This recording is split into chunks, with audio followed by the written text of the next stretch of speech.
Welcome to episode 23. Yes, 23 of the Principal Cast podcast, hosted by Teresa Stagger, Jessica Johnson, and myself, Dr. Spike Cook. Principal Cast is a weekly roundtable discussion about current topics in education leadership. For more information, visit us at www.principalcast.com or check us out on Twitter at PrincipalCast. Tonight's topic is professional learning communities with our friend Tom Whitford from Wisconsin. Woo!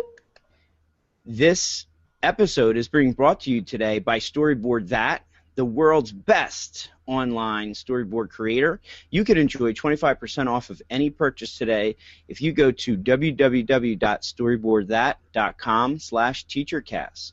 Once again, that's www.storyboardthat.com/teachercast. So, before we go into our main topic for tonight, which is professional learning communities, which I'm very excited to talk about tonight, we will start out with our weekly segment of what's been going on. I'd like to start out with our guest, Tom Whitford. He is principal of 3 buildings in western Wisconsin. And Tom, if you could just introduce yourself to our listeners and our viewers and just tell us a little bit about, what you've been up to and, how things are going. Well, my name's Tom. You can find me on the Twitters at @twhitford. I've been an administrator for about 11 years now, and really enjoy it. But it's getting to be that crazy time of year, and trying to get everything done, keep up with the pace. Let's see, we have budget planning this time of year, tons of fun. Planning sections for next year. It's that time of year where we're starting to look at the numbers and figure out how many sections we're going to need for next year. Let's see, summative evaluation time to wrap up all those summatives. I got a big site visit coming up this week. Pretty excited about that. We're heading to Howe Elementary, Matt Renwick School. He's at Read by Example on the Twitters. And we're going to go up there and check out his building. He was a Spotlight School here in Wisconsin. And we're going to go look at his building and see how they do their reading and writing workshop model there. So pretty excited about that. I'm going to take about 4 teachers up there with me and hopefully learn a lot from Matt. That's awesome. Yeah, we had Matt on the show a couple weeks ago, and he was talking with us about the digital online portfolios that the kids are doing at his school, and just another wonderful We Amigo. So right now, to let you know, so we had Jessica, who is unfortunately not with us tonight. We've had Matt. And I think we'll be having Joe Sanfilippo soon. So I don't know how many We Amigos there are, but we are slowly climbing the the ranks of having We Amigos on our podcast. Yeah, it's a growing group. Yeah, it's a growing group here in Wisconsin. That's the nice thing. We're getting more and more connected leaders and educators on Twitter, and it's good to see that We Amigos group growing. That's awesome. Teresa Stagger over there in Michigan. Woo. What's happening, girl? Well, it's yeah, you see. See about that. It's Q4 for us, starting about a week and a half ago, and that is slightly frightening for me because now it's the end of the year, and I'm quickly realizing that there's a whole lot of stuff I still don't know about what happens at the end of the year, and so it's actually becoming more of a stress than anything at this point. But I did start something cool this week. We do for our announcements in the morning. Tom, I don't know if you know that I'm in a Catholic school. And so in the morning, we do prayer when we do announcements. And so I've been doing, this week, we started with the kindergartners. I thought it was 8th grade this week because they start with the 8th graders and they moved down, but this week it was kindergarten. So I started with the kindergartners, and the kindergarten is, we taped their prayer with iMovie, and then I saved it on Vimeo, and I put it on our front page of our website every day so that the parents can be a part of our morning prayer as well. So that was something we started. We started this last week. That was pretty exciting. That is a cool idea. Love it. Yeah, thank you. It was very cool. It was fun. And then we also chose. I couldn't figure out what to do for reading in our schools month because I'm pretty claustrophobic and I'm slightly afraid of heights, and so they wanted to duct tape me to the wall, and I was afraid how that was going to end up. And then because I just really don't want to have a mental breakdown in front of all my students, so one of the you shouldn't worry about it. I do it all the time. That's fantastic. So they said, you could sleep on the roof, and I was like, that's not happening. So what I told them they could do is all of the students wrote a persuasive essay, and the teachers got to use it for class, and then I collected them all and I read them all and I picked the most persuasive one. And one of my 5th graders actually it's called Pitch Burst, which is like a dunk tank but with a balloon over your head, and they get to throw it at a target and then it pops the balloon if they hit the target. So, but she not only did she write a really good essay, but she included the price list. And she included pictures and the website and where you could order it and how much it would cost. So it was a no-brainer. So we set it up, and I did a little video that I put on the website, kind of revealing what their reading month reward was going to be. So it was a little later. We'll do the essays earlier next year, but it was a fun way to get them involved in what was going on. They were all pretty excited about it. So it's been a busy week, and yeah, like that. That's right. So, Tom, just a little backstory on this. This is, Teresa's first year as a principal, and she also wanted to start doing weekly podcasts with some folks throughout the country. So I love it every time that she shares these stories about oh, that's right, I still haven't even gone through a year yet, and I just think it's great. It's so awesome. The good news, Teresa, is you will survive this end of the year craze. It's bad now. Wait till May, but you'll make it. You'll make it. You know what? I feel pretty confident that if I made it through the beginning of my school year, I will make it through the end. I mean, if you haven't heard any of the stories, you have to go back to some of our earlier principal casts, because she tells stories of just crazy things happening, and not to mention, basically the snowmageddon that's hit Wisconsin or Michigan, you guys have had it too. Yeah. It's been a crazy winter. It's over, and we've got another, I think, 2 to 3 inches coming, which will break our record. So at this point, bring it. Bring it. We're 2 inches away. Bring it. At least you can say you made it through the record year. That's right. The snowiest winter ever in the state of Michigan. So let's do it. Spike! Well, before we even go into the weekly segment, I just want to, or even finish it, I just want to say that the chat room is just, it's going crazy tonight already. Tom has got a lot of people. I know, our chat room is awesome. And Kurt, another We Amigo, was giving big shout-outs to Tom, saying that Tom was the one that took the We Amigo concept, put it on shirts, which I saw all of them at ASCD 13, which was awesome. But his is just going crazy in there. So Tom, if you get a chance, throughout the evening we'll be asking questions from our chat room, and they are very supportive and excited that you are here tonight. Teresa usually does a better job of being able to get in, make the question, ask the question, and then keep moving. But if you look at it, they're really excited. The other thing that Kurt said was, it's not even May yet, and you're talking about end of the year. Yes.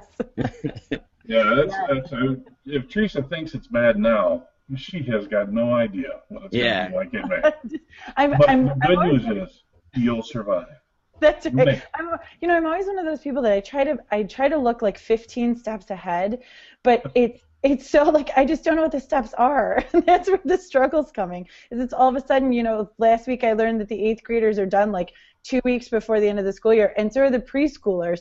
And my son's a preschooler, so now I'm what am I going to do with this kid? It's all things I didn't know. It's when you come into a school that has a set culture and a set tradition, it's so we've literally been, and I have a new secretary this year, so and I have half of my staff is new, so it's literally like we're learning as we're going because everybody's like, oh yeah, and by the way, oh don't forget about this. You know, it's just it's ridiculously crazy, but it's wonderful. Now, but you know, before Spike jumps into what he's done this week, for those of you who didn't get to check out drspikecook.com, I really think you should go there because Spike had on a tutu earlier this week, and it was amazing. Yes. That's actually what I was going to talk about. I don't want to talk about it. I want to see pictures. You want to see pictures? I'll find one. All right. I'll tweet it out. Yes, I wore tutu. I'm going to tweet that out right now. Okay, so yeah, I had a busy week this week. I'm going to preface all this by saying that, you know, it's basically to be an elementary school principal, I mean, sky's the limit, right? You do whatever you need to do for the kids. So we were coming up with ideas on how to finish the talent show this year, and there's a lot of different schools that, you know, have done a lot of different things, and we had seen this Saturday Night Live skit where Beyonce is basically, shooting a video. She hasn't met the dancers yet. And the dancers in Saturday Night Live were, Justin Timberlake and some of the other guys. So we took a little twist on that, and my 5th grade teacher, Ryan Hudson, who is always out there looking to take chances, and I decided that we would play 2 of those characters. We got our new gym teacher to also play a dancer, so we kind of changed it up a little bit. And all I have to say is that when the curtains opened, the kids went absolutely nuts, and the parents, in a good way, they laughed, and so I just tweeted that out. You'll see the picture, and then when I get a chance, I'll go on my Bacon blog, and the whole video's there. Oh no, it's not. It's on there. It's on there, yeah. So I'll have to tweet that out when. But I will be honest with you. The last 2 weeks, I was in practice a lot. We were doing, sometimes 2-a-days. We would go in the morning. Dress rehearsal. No, we didn't do dress rehearsal until the day of. But it was a lot of work. We had to work on our timing and what we were going to do. Now, granted, like Ryan and Samantha and I had easier jobs, but it was. It was really funny. And then Amanda, who she's a 1st grade teacher, she was the one who was coordinating the talent show. She had to not only coordinate the talent show, but then also work with us to get this skit done. But it actually went really well. So Wednesday night was the show for the parents and the students, and then we had an encore performance during the day on Thursday. So it was really good. And then not only that, I was battling allergies and all kinds of things going on. So it was a rough week, but quite busy. So anyway, that's what I got for this week. So later on, when we're talking about professional learning communities, because we actually do stuff at my school, I will make sure to tweet out that link where you can find the video. Is it on YouTube? That's the key. Is it on YouTube? Yeah, it's on YouTube. Hey Tom, ever donned a tutu before? No, I'm worried that if I put on something like that, it would only scare people, and that would inhibit the reason to come to school in the first place. Man, when you were saying this in the Beyonce thing, I was just picturing that single lady video. That's what it was. That's what it was. Was that the song? Yes, that's the song that we did. Single ladies. Did that dance. We did that dance. This is going viral. Oh, yeah. Oh, tag that puppy and send it out. Absolutely. Oh, my goodness. This could go on for years, Spike. Yeah, it could. It really could. I don't know how I didn't see the YouTube video. Oh, no. I didn't put that on my blog yet. In fact, I have to. I put it on the school's blog. Oh, no. So, yes, I will make sure I get that out. I'm adding that to my calendar right now to do that. That's gonna be. See, Tom, I don't know if I'm sure you've seen the principal video where the principal goes crazy because somebody's in his parking spot and he's like jumping on the table and yelling in the announcements. And that's what we all started looking at during the year when we were getting like crazy. But I think now we're going to be watching Spike doing all this and the ladies in his tutu. It's going to be the best. You felt like you couldn't be any crazier. The stress release. It's going to be the best 4 minutes and 57 seconds of your life. Oh, I can't wait. I'm so thrilled. Right, I'll get this out now. So, Tom, why don't you talk to us a little bit about professional learning communities? Oh, well, I've been a big fan of professional learning communities for quite a while, to be honest with you. When I first came up to the Dodgeville School District, when I first came up to Wisconsin, I was lucky to hit the district right when they were beginning the professional learning communities model. And we started off by doing a district-wide book read of Whatever It Takes, and it was a fantastic thing because we had in Dodgeville we had weekly professional development time built in, PLC time I should say. So every Wednesday students were released early and teachers had a chance to come together and collaborate. And so quite a few of those Wednesdays at the beginning of the year were committed to going through the book read of Whatever It Takes. And it really got everybody on the same page as far as what a PLC is, and we modeled it after DeFore's work, and it was a fantastic thing. The other thing was I was actually from the Gurnee area down in Illinois, which is just a short drive away from Lincolnshire, where Adlai Stevenson is. And as a matter of fact, a good friend of mine was head of the biology department there. So I got a hold of them, set up a couple site visits, and we actually took teachers down to Adlai Stevenson to see how they were doing PLCs there. And it was amazing to see the teachers come back from that. It was great because we have a 3-hour drive. Well, coming back from Stevenson, that was 3 hours of conversation about nothing but PLCs and what are we going to do. It was awesome. And so, to say the least, the whole district was pretty fired up in figuring out how can we do this, how can we make this work for us. And it was a great thing. It really was. So the book, could you mention that book again? Because we'll make sure. I just found it, and I'm tweeting it into the chat room, and I'll send it out now. She's so smart. Whatever it takes. It's whatever it takes, and you know what? And that's her attitude on Principal Cass, because she's in the chat room, she's on Twitter, and she does whatever it takes to get this thing moving. I've watched a few episodes, I have to say, and she's a good multitasker. She is. It's all I can do to concentrate on the words coming out of my mouth. That's right. That's right. Well, you guys focus on that. I'll get the information out. We'll be good. Teresa will pick up on that quick as she boxes with me, too. That's right. What's he trying to say? And by the way, just a heads up, I tweeted out the link to buy the book. You can get it via paperback at Amazon for a penny right now. So just a heads up. That's penny. Do you mail them? Do you mail them like a penny in an envelope? Move on. All right. We were going to be serious this week, but and I know they've actually updated the book since then, and I don't remember what they call it now. And there's several versions of their professional learning community books from Solution Tree. That was the first one.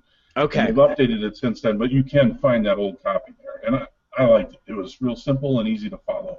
But the other book that really helped us move through then was Learning by Doing. That's the other book that Solution Tree put out, and Learning by Doing is great because it provides a lot of black line masters. Right. And so you can go in there and see when you have a PLC meeting. Here's a format that you can follow, and even a form that you can use to hold the meeting. It gives you examples of the pillars of PLCs and what you want to post up in your building or in your classrooms and things like that, just as reminders. So the Learning by Doing book is another great one for those just starting out.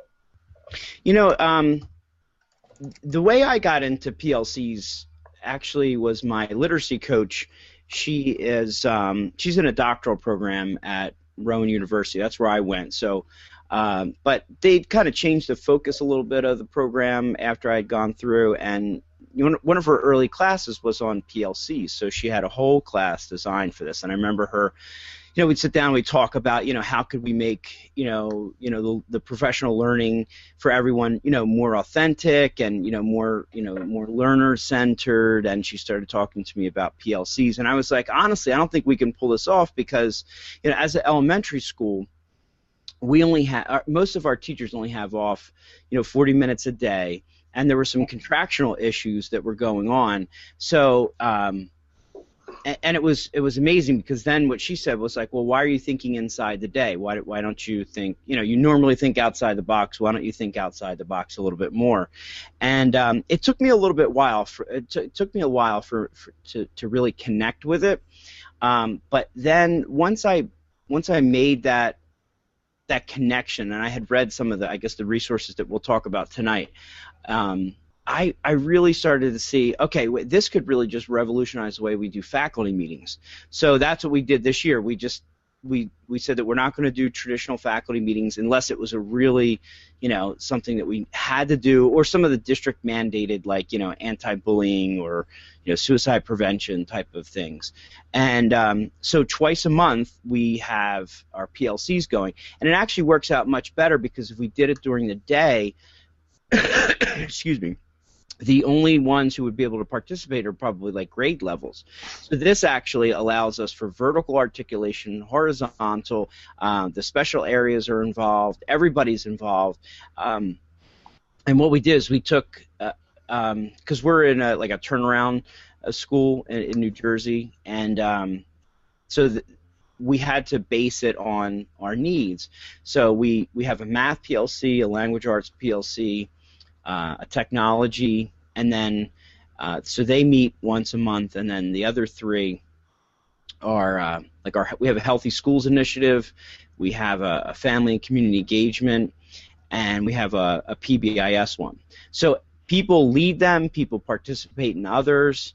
So that's kind of how we structured it. Could you talk a little bit about what you do specifically at your school?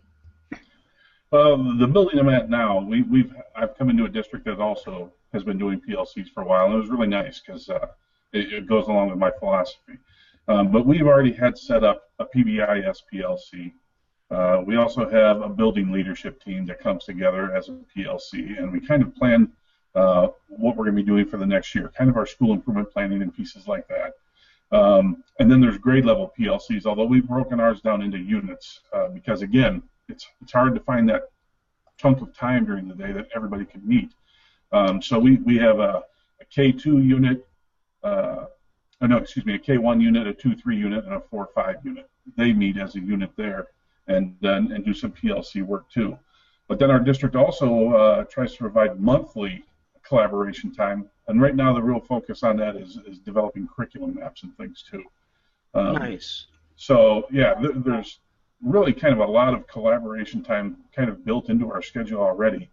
Ideally, you like to try to sneak that in during the day, but like you said, at an elementary level, it gets hard to find a common plan time, and you have to be pretty creative with your scheduling and maybe have some flexibility with your specialist teachers too.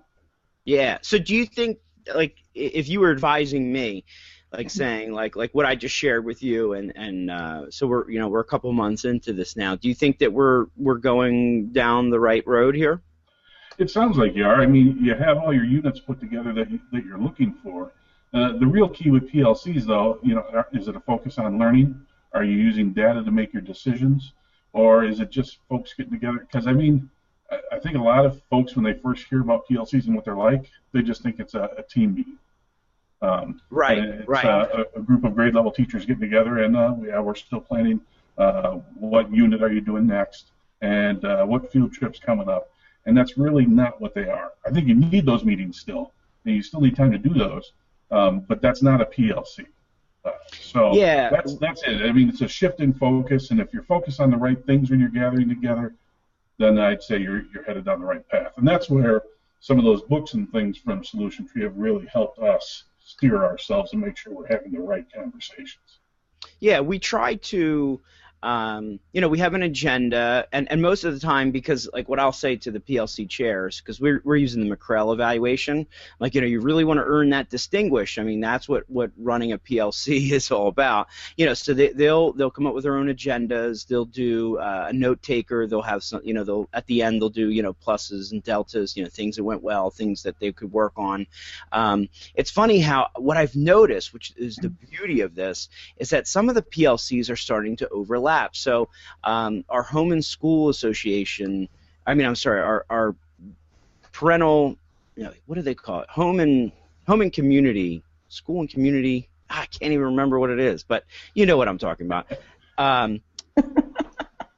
Because we have a Home and School Association, and then we have a Family and Community PLC. Sorry, that's what it is. Okay, yeah. So the chair of that, Becky, she tried out new things that the folks in the technology PLC, they weren't even familiar with. Like one time she ran her meeting with Padlet, which was so cool, because then you start seeing the inner workings of, having her try something out and then get the feedback from the folks in the technology PLC.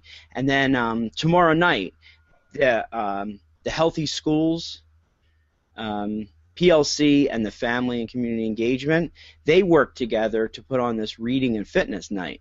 And I'm like, oh my God, like this was awesome, and we're still in our first year. Yeah, I like the sound of that. That sounds like a cool event right there. Yeah, so they really seem to be, trying to work together and, and stay focused on the data, and we can go into that a little bit. But I know that I can just read Teresa, and I know that she has some good stuff from the chat room. I'm actually, they're the We Amigos have taken over the chat room. Oh goodness! And they are hysterical. They're hysterical. Joe Sanfilippo and Kurt Reed are all over each other in this chat room. Talking, Kurt asked Joe if he's doing superintendent hair care chat tomorrow. And if you've never seen Joe's Twitter icon, it's funny because he's got no hair. He's bald, doesn't have any hair. But Matt Watchell says each Thursday night at 9 Eastern, there's an All Things PLC chat that is a great chat dedicated to furthering schools and individuals' understanding and implementation of PLCs. And so that's a good one. And then they're going back and forth with how to find your first tweet. I don't know if you guys have all seen that. Oh, yes, yes. You can go and find. So then they're going to check it out. But I was actually going to share, I was trying to share the information on the PLC chat, but I didn't have enough characters, so that's why I looked like I was really focusing, because I was trying to figure out how to make those words look like real words and still get them out in 140 characters. Well, I can tell you the All Things PLC chat is just #ATPLC. Yes. Okay. All you need is that hashtag there, and they have some great folks down there to connect with and ask questions of if you're just starting PLCs or you're doing them for a while and you're not sure where to go from there. There's some folks that have done PLCs. And some solution tree speakers actually for PLCs that join that chat quite often. That's fantastic. I'm gonna have to check that out. Just to learn a little bit more, because like I said, we're trying to go along through it, and I think what I've benefited from is having my lit coach. Give me direction as, she goes through and observes and takes a look at what everyone's doing, and then kind of goes back to, okay, so you realize that we're at this stage, so she has that knowledge. I think that's what you were talking about, Tom, where it's like, there's a lot of things that are out there that can really help you as far as getting these things going. So I really benefit from that, from her, giving me the the background of it and just kind of grounding it in the research. Yeah, there's definitely some great resources and as you move through the PLC journey, there are obstacles that you'll hit, or you'll hit plateaus where you're not sure how to move forward from there. You seem like you're doing the same thing over and over, and either by going to some of those resources that you can find from Solution Tree, or connecting with folks like on the ATPLC chat on Thursday nights, you'll get some good ideas of what it is that you're sticking at and what you need to do to move forward. Because sometimes you don't even realize that you've hit a plateau, and it's like exercise. You'll hit a plateau, and after a while, you got to change up your routine a little bit to figure out how to move on. It's interesting. One of the things that we had talked about when we were reflecting on the last couple is that, and like I said, she's very much into the doctorate program. So she talked to me about Fullen's idea of collaborative competitiveness.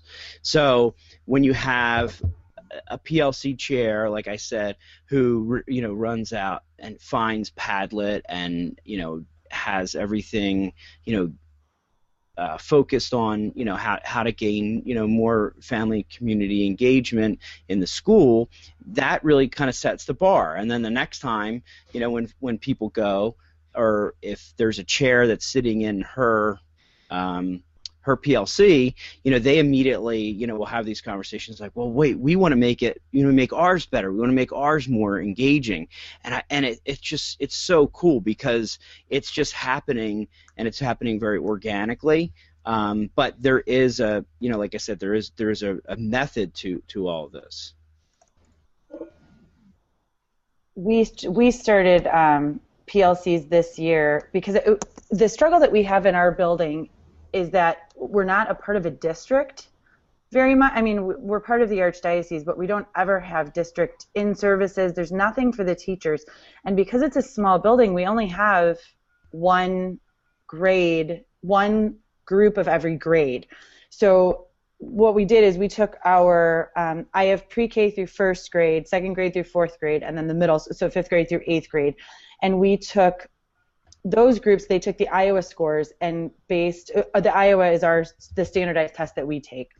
Yep. And they took those scores and tried to figure out within their individual groups what their classes are struggling with. And so it was kind of interesting because the pre-K through one group and then the 2 through 4 group both found that their classes were all the lowest in vocabulary. So they've kind of taken it upon as a school-wide SMART goal to increase vocabulary, and that's been really nice because then we received some books from ASCD to proof, and one of the books was Vocab Rehab, not to proof but to check out and see if we wanted to have any of the authors on the show.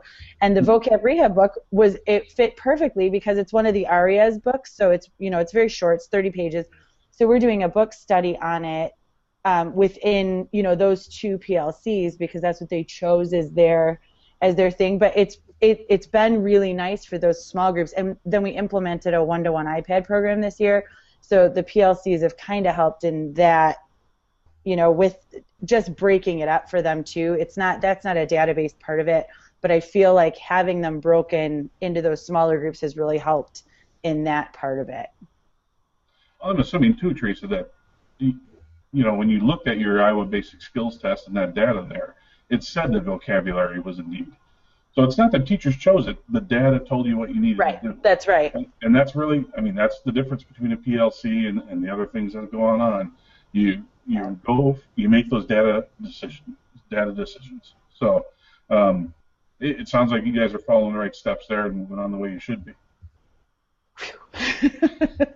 Craig Yen says they tend to call these committee groups. They're about a minute behind us in the chat room, so just to give that a heads up. They're on chat room standard time. It's in between Eastern, which we're on, and Central, which you're on. So right. they're on chat room time. So Tom, can you talk a little bit about any of the pitfalls that you've run into?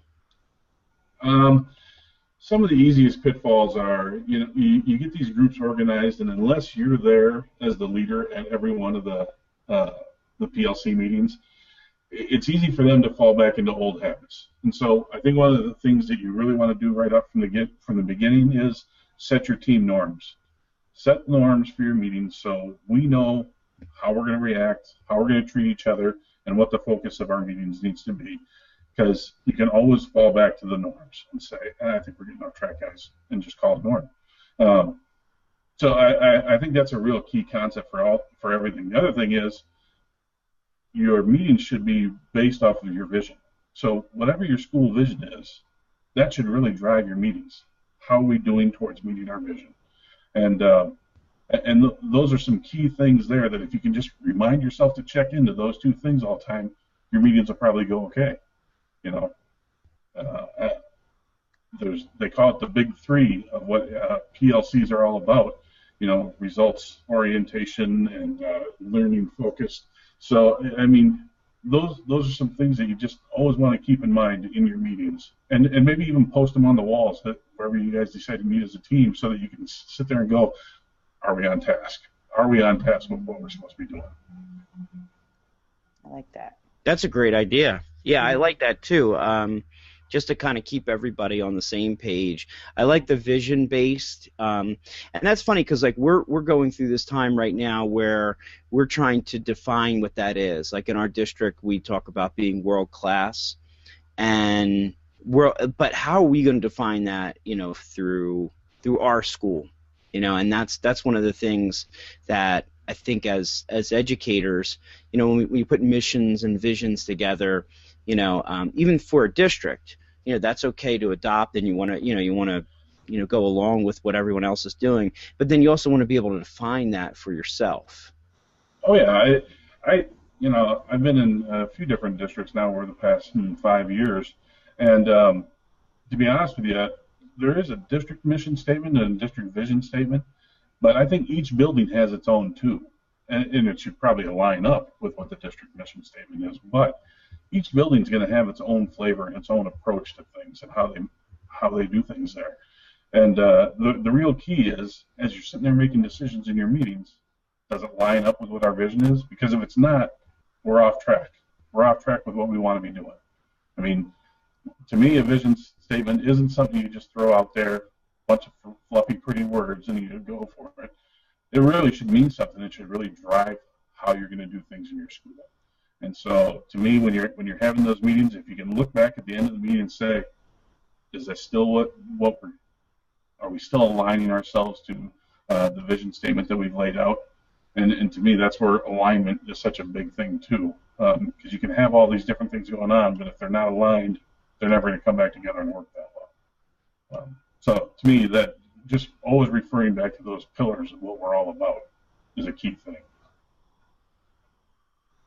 That's awesome. I was looking in the chat room. Natalie said a PLC sounds like a small group of teachers meeting to identify data and share how to improve and implement it for PD. This can help teachers to use the word we instead of I am doing this to help my students, which I think is a really good point. You know, another big thing, though, to me, sometimes it's just semantics. But if you're a professional learning community, it's not about professional development, it's about your professional learning. So when those groups come together, it's not just deciding what our next PD is and things like that. It's your day in, day out learning. Learning of kids, learning of teachers. If everybody in the building isn't learning, then nobody's probably learning. Joe Sanfilippo just said in the chat room that he sends out tweets saying the first 5 people that can find him at a basketball game and tell him the vision of our school gets a T-shirt. Parents run to find him. That's awesome. That's a really, really cool thing. Joe does some amazing things. I mean, I dream of having a district leader like him sometime because that guy's got more energy. Well, in case you didn't know it, I think he also mainlines 5-hour energy. The guy's a buzz all the time. Right. But the guy's a power ball of energy, and to have the passion like that would just be, to me, inspirational not only as a building leader but as a parent even in the district to see a guy that's always in the zone like that, you know? Yeah, he was great. He drove all the way out to New Jersey just to, you know, visit my school, and I said, "Wow, that must have been a long drive this morning," you know. Now he kind of parlayed a trip that he was out, you know, visiting some family, and he kind of made like an Eastern tour, and we got a chance to have him. We did a podcast with him and our superintendent. But you're right. I mean, you know, that really ties back into, you know, that identity, the branding, you know, all that kind of stuff. Just wanted to thank our sponsor as we go through this storyboardthat.com/teachercast.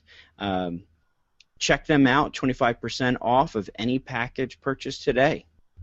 So, Tom, as we take a look at, how do you suggest that folks end the year with a PLC? I mean, because if it's based on continuous learning and continuous improvement, but there is a cycle, of the school year, kind of like what we were talking about earlier, where there's a beginning, middle, and end. I mean, it just happens like that. So, what are your recommendations for PLCs as they look to wrap the year up?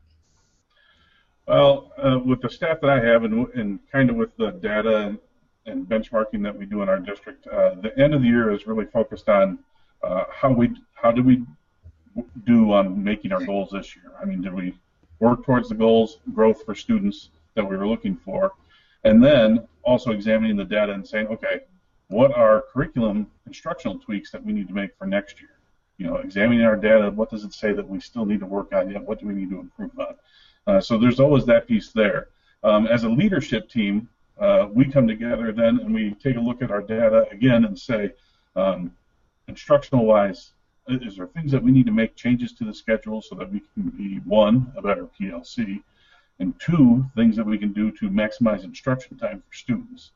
So we start to look at that. Then we kind of survey staff and find out what are we still falling short on professional learning-wise? What do we need to find ways to support yet that teachers need so they can be better in the classroom? So we have lots of conversations like that and then start planning on, okay, what do we need to do and support then over the summer so that next year when we come in, we're ready to go. So there's lots of conversations that start to look forward to next year, but also it's a review of how we've done this year. So would you recommend a PLC session on scheduling, or is that something that you do with your leadership team? Because that's I do it with my leadership team, but I ask them to go back and talk to the teachers in their units then, in the K1 unit, 2-3 unit, 4-5 unit. Go back and talk to them to make sure that we're getting input from everybody and not just the leadership team. So they go back and ask what's working in our schedule, what's not working according to your data on students. Are there any things that we need to adjust curriculum-wise? Do we need to make any unit stretches longer? Those kind of things there to find out how are we doing at moving kids to mastering the skills that they need, but as well as schedule-wise things that we need to tweak and stuff like that too. Recess time, that's one of those things that we're looking at right now. Do we need to reduce the amount of recess time that we have to make sure we're meeting the instructional needs that we need to meet? Right. Those kind of things there. I think we need to re-examine them every year. Some of them are over and over and over, but we might get to a point where we decide, for 5 years now, we've been asking the same question and we haven't changed anything. Maybe it's time to change. That's interesting because our Healthy School PLC, and they really work to, like we just got a bronze medal this year for that, and they do a lot of work to try to help us understand, like, healthy eating and, the different things that we have at all the events. And then you look at one of the things that they say about, because it's great because then they'll bring you the data, and they'll say, well, research shows that kids do better in lunch if they go to recess first. So trying to shift that, because, I don't know, probably hundreds of years you've had lunch and then recess, right. And then they actually come and say, well, actually, I think it would be better if you did recess and then lunch, and that's a small thing, but I still can't even get the whole school to do it yet. That's funny because, I think was that about 8 years ago when I came back to Wisconsin, we made that change, and now every building I've been in has had recess first and then lunch. So it seems to work well. Kids come in with pretty good appetite. They're not rushing through their lunch to hurry up and get out to recess, right. Things like that. So it's been a good change that I've seen. That's cool.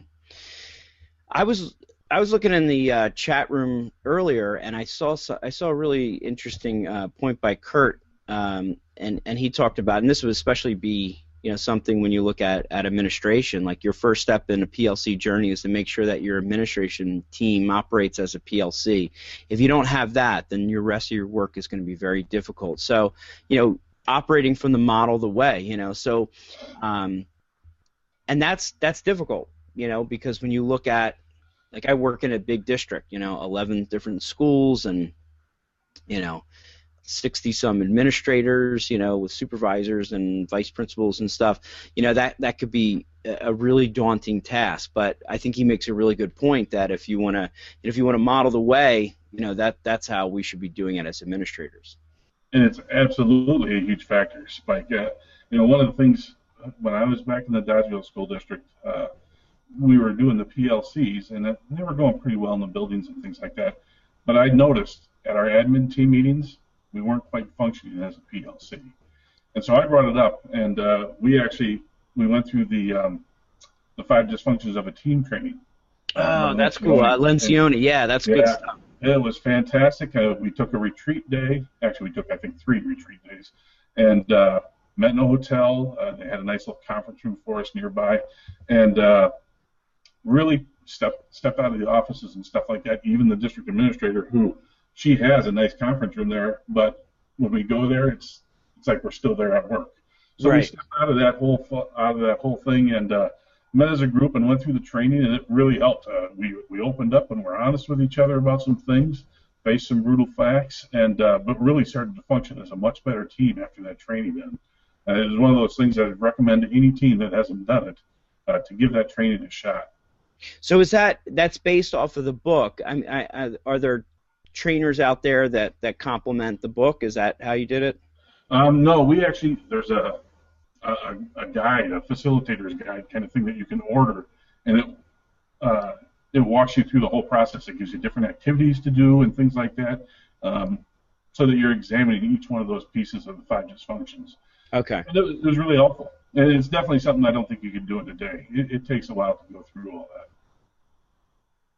Very cool. Teresa, anything else? Yeah, Joe had started off Joe had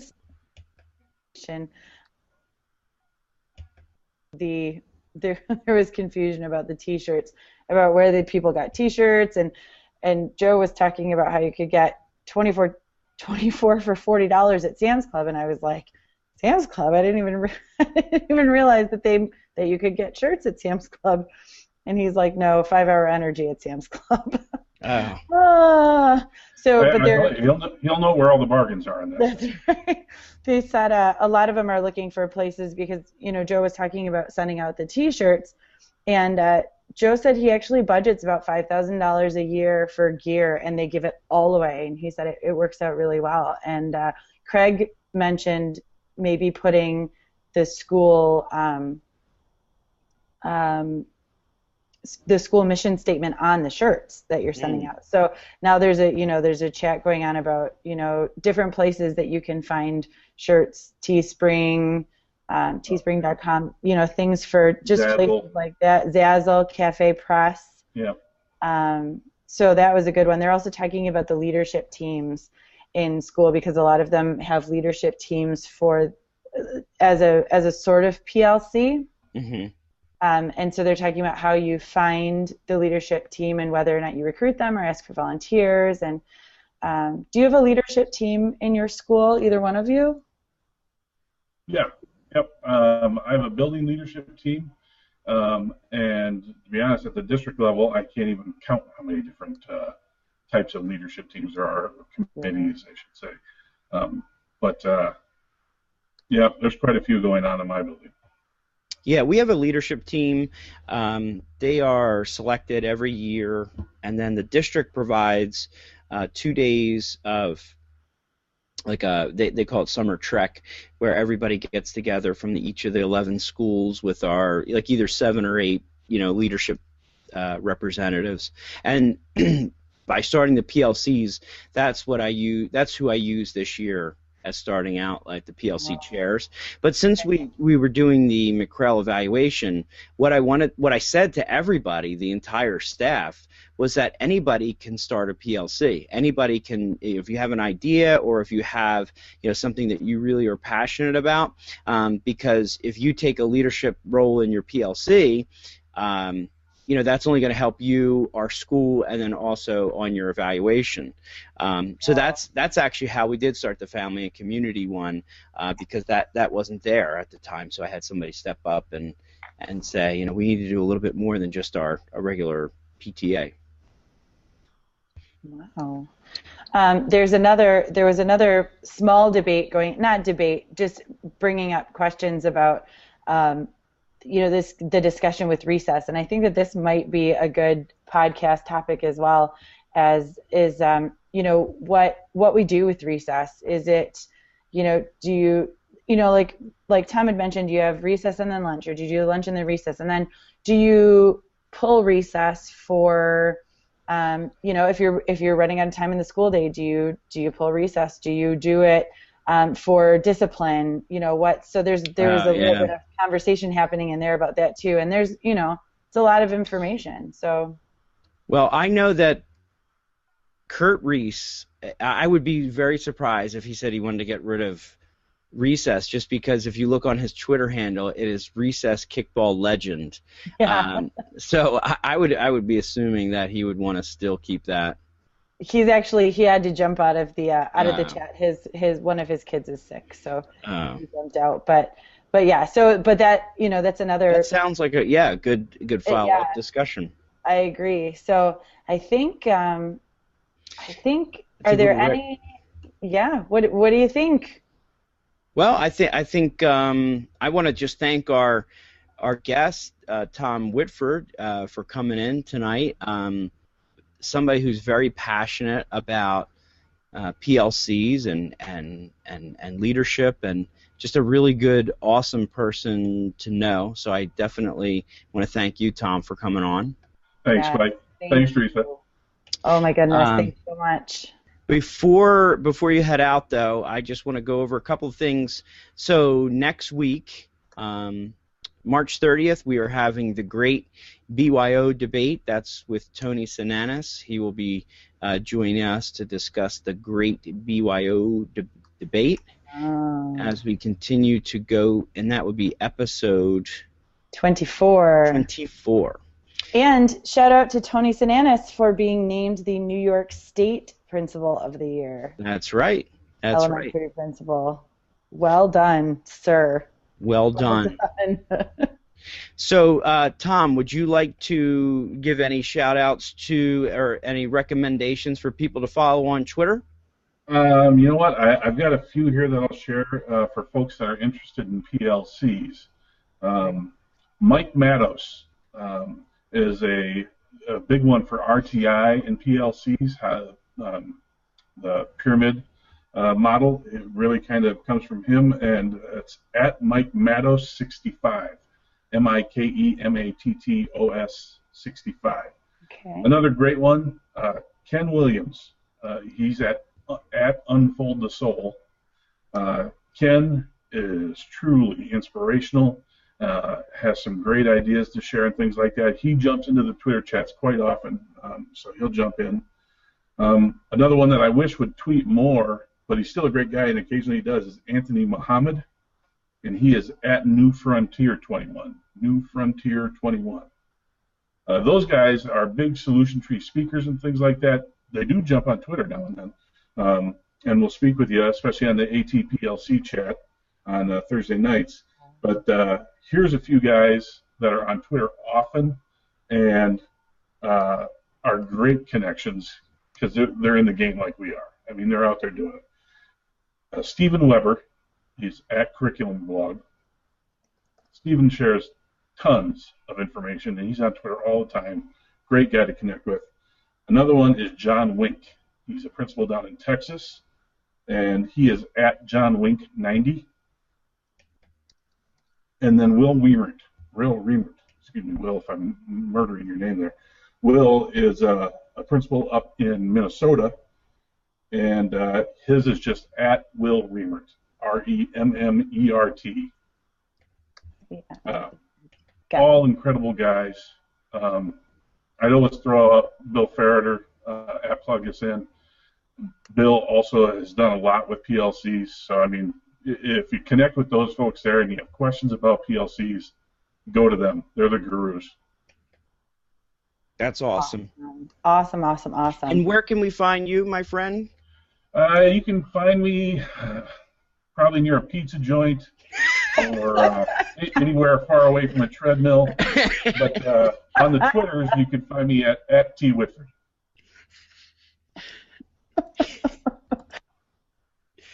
That's awesome. So we got cut off at the very end of the podcast last week, and so we didn't get to share our people of the week. So I'm going to share Jessica's because she didn't get a chance to share hers, and hers is Benjamin Gilpin, who is an elementary principal in Michigan, and he's wonderful. So Jessica's person to follow is Ben Gilpin, and I will.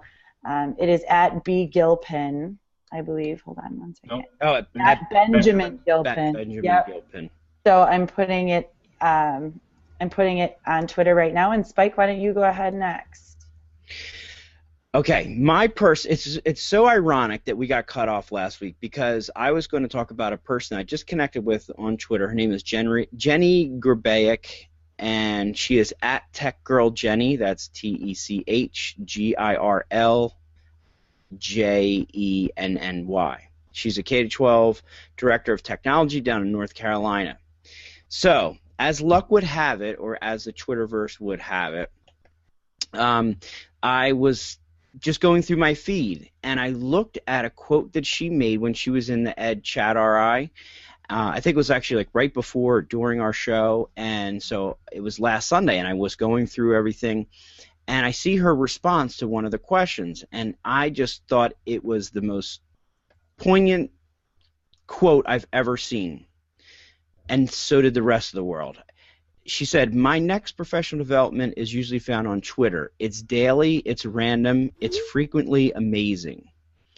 So then Sean Junkins, who is at SJUNKINS, made one of those. He made a graphic, and this thing has gotten retweeted. I mean, I would say it's well over 100 and 150 times. Oh, and yeah. the only reason that I know that is because somehow I'm still in it, because I guess I had said, I love this, and just it kept getting retweeted, and somehow my Twitter handle is still in there. And it's funny because I was direct messaging her, and I'm like, Jenny, this thing has taken off like I would never have imagined. And so anyway, she has definitely the quote of the week, maybe even the quote of the year. But I love that, and I even did a blog about it because I love that it's daily, it's random, and it's frequently amazing. Yeah, I think I retweeted that probably 5 days ago, and I'm still getting retweets off of that. Oh my goodness! So before we go, Tom, and I'm going to put Spike on the hot seat here because he's the one who always comes up with these. Oh yeah. We like to do with our guests. We like to do a game called word association. And so we ask you random words based on either what we're talking about or just random junk, and you get to tell us the first thing that comes to your mind. The chat room has a really good time with it. We've asked them for some comments, so and there are a couple good ones. So Spike, go ahead and give him a few, and then I'll go ahead and give him some of the ones from the You remember that I am a former college football player, and the brain damage that's been done. You only need one word. One word, and it's the first one that comes to you. All right. All right, go for it, Spike. Common Core. Love it. Wow. Okay. We Amigos. Fun. PLCs. Learning. All right. From the chat room, we have Farv. Who? Well, there's another one that is Principal J. Scary. She's going to love that. She's going to love that. And Reese. Zen Master.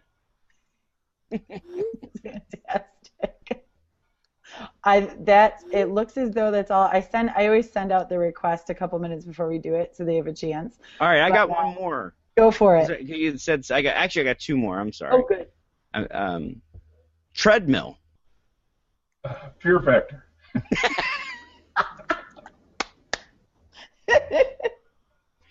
And then the last one, pizza. Jimmy Casas. They actually have good pizza out in Wisconsin.